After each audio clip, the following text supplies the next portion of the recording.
امام فخر الدین رازی اپنی معروف تفسیر التفسیر الکبیر میں، جس کو عرف عام میں تفسیر رازی کہتے ہیں،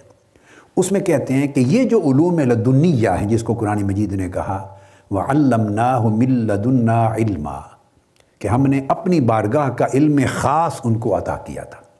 تو علوم لدنیہ کہتے ہیں یہ بطریق مکاشفہ، بطریق کشف نصیب ہوتے ہیں۔ کشف کی مختلف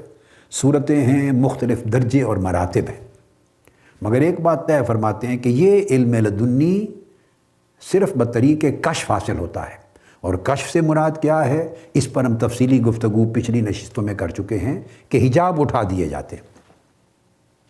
تو قلب کی آنکھ سے انسان وہ غیبی امور کو دیکھنے لگ جاتا ہے، اور دل کے کانوں سے وہ امور سننے لگ جاتا ہے اور ان کا مشاہدہ کرتا ہے جو سر کی آنکھ سے اور جسمانی کان سے انسان نہ دیکھ سکتا ہے نہ ان کو سن سکتا ہے۔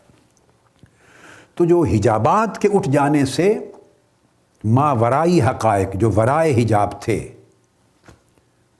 خواہ مادی حجاب تھے، خواہ جسمانی کثافتوں کے حجاب تھے، خواہ ماضی اور مستقبل کے زمانوں کے حجاب تھے، خواہ فاصلوں کے حجاب تھے، اور خواہ ان کی حقیقت اور ماہیت ان چیزوں کی ایسی تھی کہ جو حواس اور عقل ان کا ادراک ہی کرنے سے قاصر تھے۔